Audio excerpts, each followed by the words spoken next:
제5장 메시아 재강림 준비시대. 재강림 준비시대 400년. 메시아 재강림 준비시대는 서기 1517년 종교개혁이 일어난 때부터 1918년 제1차 세계대전이 끝날 때까지의 400년간을 말합니다. 복귀 심리로 보아 이 기간은 종교개혁기, 종교 및 사상의 투쟁기, 정치와 경제 및 사상의 성숙기 등 3기간으로 구분이 됩니다. 제1절 종교개혁기. 서기 1517년 루트가 종교개혁의 기치를 든 때부터 1648년 베스트팔렌 조약으로 신구 종파의 싸움이 끝날 때까지의 130년 기간을 말합니다. 중세 사회는 봉건 제도와 로만 카톨릭의 세속적인 타락으로 인간의 본성이 억압되어 그 자유로운 발전을 기할 수 없게 된 때였습니다. 그러므로 중세인들은 그 환경을 타파하고 창조 본성을 복귀하려는 방향으로 움직이게 되었습니다. 가인형인 헬라 사상의 복구 운동은 인본주의의 발현인 문해부흥을 일으켰고, 아벨형인 히브리 사상의 복구 운동은 신본주의의 부활을 위한 종교개혁을 일으켰던 것입니다. 문해부흥 르네상스. 중세인들의 본성의 외적인 추구에 의하여 헬라 사상의 복구 운동이 제기되었고, 이 운동으로 말미암아 문해부흥이 일어났습니다. 인간은 자신의 책임 분담을 자유의지에 의하여 완성되도록 지어졌기 때문에 본성적으로 자유를 추구하게 됩니다. 또 인간은 개성을 완성함으로써 인격의 절대적인 자주성을 갖도록 창조되었기 때문에 본성적으로 인격의 자주성을 추구하게 되는 것입니다. 그리고 인간은 이제와 이성으로서 하나님의 뜻을 알고 생활하도록 창조되었기 때문에 본성적으로 이제와 이성을 추구하게 되는 것입니다. 인간은 또 자연계를 주관하도록 창조되었으므로 본성적으로 자연과 현실과 과학을 추구하게 되는 것입니다. 종교개혁 리포메이션. 중세인들의 인본주의를 부르짖게 됨에 따라 인간의 자유를 구속하는 형식적인 종교의식과 규범에 반항하게 되었습니다. 인간의 자주성을 유린하는 봉건계급 제도와 교황권에 대응하게 되었던 것입니다. 더 나아가 그들은 인간의 이성과 이지를 무시하고 무엇이든지 교황에 예속시키는 고루한 신앙생활에 반발하게 되었던 것입니다. 중세 기독교인들의 자연과 현실과 과학을 무시하는 교황 정치에 반항하게 되었던 것입니다. 제2절 종교 및 사상의 투쟁기. 이 기간은 서기 1648년 베스트팔렌 조약으로 신교 운동이 성공한 이후 1789년 불란스 혁명이 일어날 때까지의 140년 기간을 말합니다. 문해부흥과 종교개혁에 의하여 근세인들은 신교와 사상의 자유로부터 일어나는 신학 및 교리의 분열과 철학의 싸움을 면할 수 없게 되었습니다. 가인형의 인생관과 아벨형의 인생관은 이 기간에 확립되게 된 것입니다. 가인형의 인생관. 문해부흥 운동은 모든 것을 자연과 인간 본의로 대치시켰습니다. 즉 이성과 경험에 의한 합리적인 비판과 실증적인 분석을 통하여 그들의 가치를 높이는 인생관을 확립하게 됐던 것입니다. 이러한 두 사주를 타고 인간이 외적인 성향만을 따라 사탄 편으로 돌아가는 길을 열어주는 인생관을 낳았습니다. 이것이 가인형의 인생관입니다. 계몽사조로 발전해온 이 인생관은 더욱 성숙하여 공산주의 세계를 이루놓게 되었습니다. 아벨형의 인생관. 종교개혁 운동으로 말미암아 철학과 종교는 창조 본성을 지향하는 입체적인 인생관을 수립하게 되었습니다. 이 인생관은 중세인들로 하여금 더욱 고차적으로 신을 지향하여 나아가도록 이끌어 주었습니다. 이것이 아벨형의 인생관인 것입니다. 이 인생관은 더욱 성숙하여 오늘날의 민주주의 세계를 이루어놓게 된 것입니다. 제3절 정치, 경제 및 사상의 성숙기. 1789년 프랑스 혁명이 있은 후로부터 1918년 제1차 세계대전이 끝날 때까지의 130년 기간을 말합니다. 가인, 아벨 두 형의 인생관은 각자의 방향대로 성숙하게 되었습니다.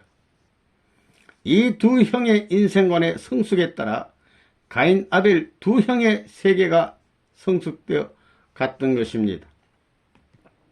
민주주의, 가인형의 민주주의.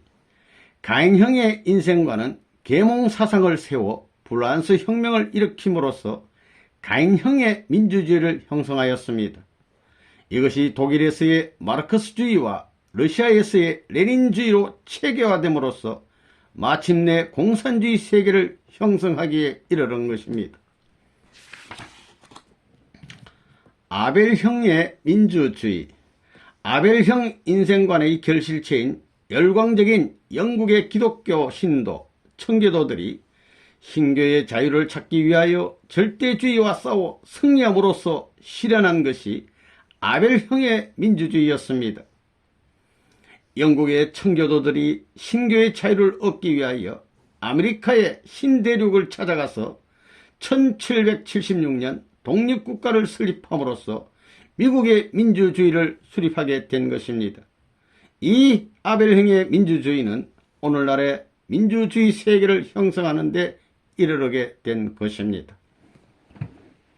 상권 분립의 원리적 의의.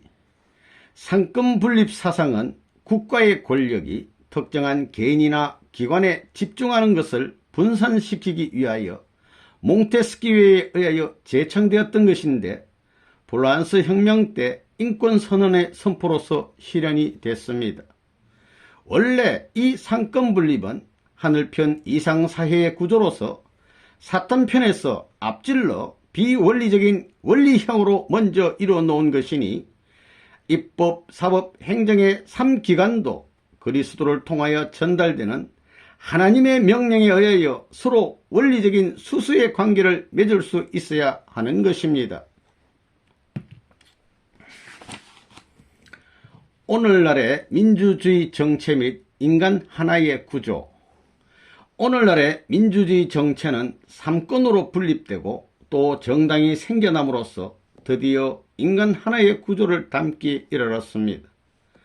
정당이 하나님의 뜻을 모르고 있으므로 그것은 두뇌의 명령을 전달할 수 없게 된 척수와 그를 중심한 말초신경과 같은 것이라 하겠습니다. 즉 헌법이 하나님의 말씀으로 되어 있지 않기 때문에 입법, 사법, 행정의 세 기관은 마치 신경계통이 끊어져 두뇌로부터 오는 명령에 감응할 수 없게 된 새 장기와 같이 질서와 조화를 잃어버리고 항상 대립하고 충돌할 수밖에 없는 것입니다. 재림 이상의 목적. 그러므로 재림 이상의 목적은 예수님이 오셔서 타락 인간 하나의 구조를 담고 있는 현재의 정치체제에 완전한 중추신경을 이어줌으로써 하나님의 뜻을 중심한 그 본연의 기능을 완전히 발휘하도록 하려는 데 있는 것입니다. 산업혁명의 목적.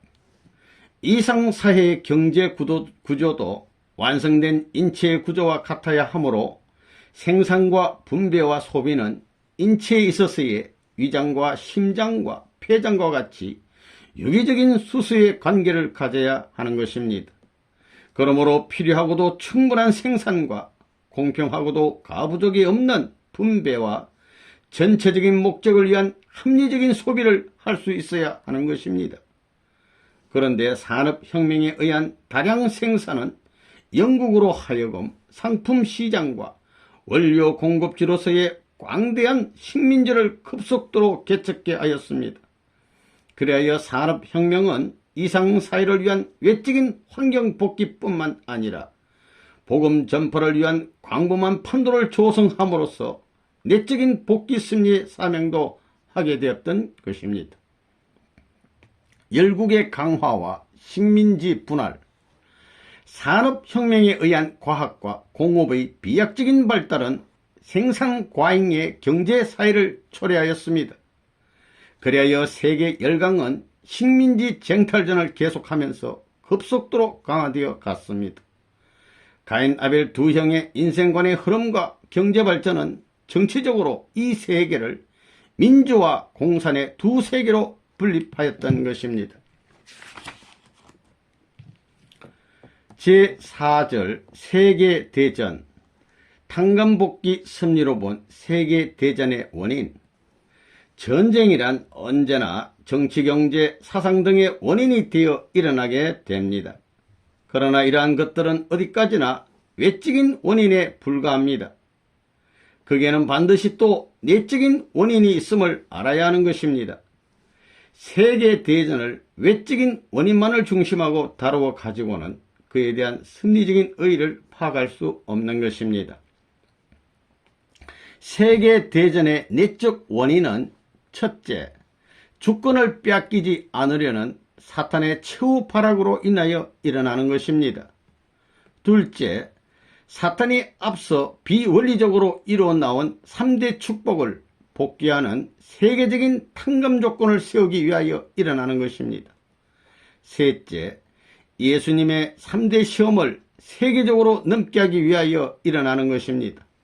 넷째, 주권 복귀를 위한 세계적인 탕감 조건을 세우기 위하여 세계대전은 오게 되는 것입니다. 제1차 세계대전, 제1차 세계대전에 대한 섭리적 개요. 제1차 세계대전은 정치적인 면에서 보면 아벨형의 민주주의 정체와 가인형의 전체주의 정체와의 전쟁이었습니다. 경제적인 면에서 보면 하늘편 제국주의와 사탄편 제국주의와의 전쟁이었습니다.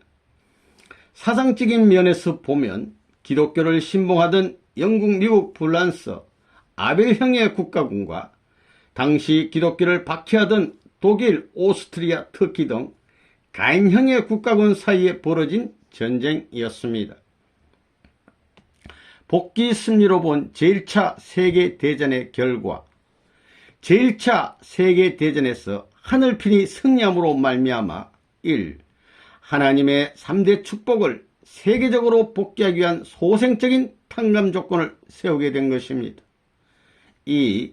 예수님에 대한 사탄의 시험을 세계적으로 넘는 입장에서 보면 하나님의 제1축복을 세계적으로 복귀할 수 있는 탕감 조건을 세운 것입니다. 3. 민주주의가 승리를 거두게 되어 하늘편 주권 복귀에 소생적인 기대를 조성하게 되었습니다. 따라서 재림 주님이 탄생하실 수 있는 기대가 조성되었고 재림 역사의 소생기가 시작되게 된 것입니다. 제2차 세계대전, 제2차 세계대전은 제1차 대전으로 인하여 소생적인 승리와 기대 위에 서게 된 민주주의, 미국, 영국, 프랑스가 전체주의, 독일, 일본, 이태리와 싸워서 그 장성적인 승리의 기반을 조성하는 전쟁이었습니다. 제2차 세계대전이 하늘편의 승리로 끝남으로 말미암아 1.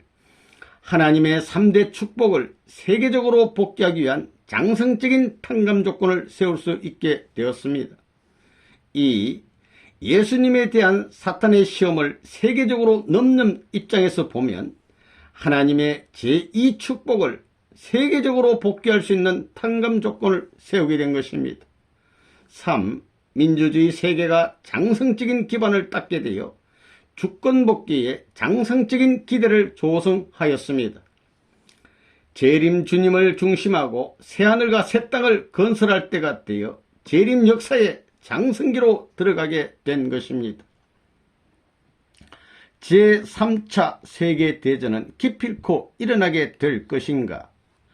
인류 역사의 종말에는 사탄편도 하늘편도 모두 세계를 주관하는 데까지 나가지 않을 수 없게 되어 민주와 공산의 두 세계가 양립하게 되는 것입니다. 제1차, 제2차 대전은 분립하기 위한 싸움이었으므로 이 분립된 두 세계를 통일하기 위한 싸움이 와야 합니다. 그러므로 제3차 세계대전은 반드시 있어야 하는 것입니다. 그 싸움에는 두 가지의 길이 있습니다. 첫째는 무기로서 사탄을 굴복시키는 것이며 둘째는 이념에 의한 내적인 싸움인 것입니다. 이 중 어느 길을 택할 것인가는 인간 책임 분담 수행 여부에 따라 결정될 문제인 것입니다. 복귀 승리로 본 제3차 세계대전의 결과, 하나님은 복귀 승리의 최종적인 역사인 3차의 대전에 승리함으로써 1. 3단계까지 연장을 거듭하여 온 승리 노정의 전체를 탕감복귀하시라는 것입니다. 2. 복귀 승리는 타락 인간이 하나님의 생명의 말씀에 의하여 하나님에 대한 심정을 복귀하고 영육 아울러 구원함을 받아 하나님의 혈통을 이어받음으로써 완성이 되는 것입니다. 따라서 이제 3차에 걸친 세계대전에서의 하늘편 승리는 복귀 승리의 모든 기대를 완전히 탕감복귀함으로써 유관 역사의 기간을 두고 하나님이 이루려 하셨던 창조 본연의 이상 세계를 이룩하게 되는 것입니다.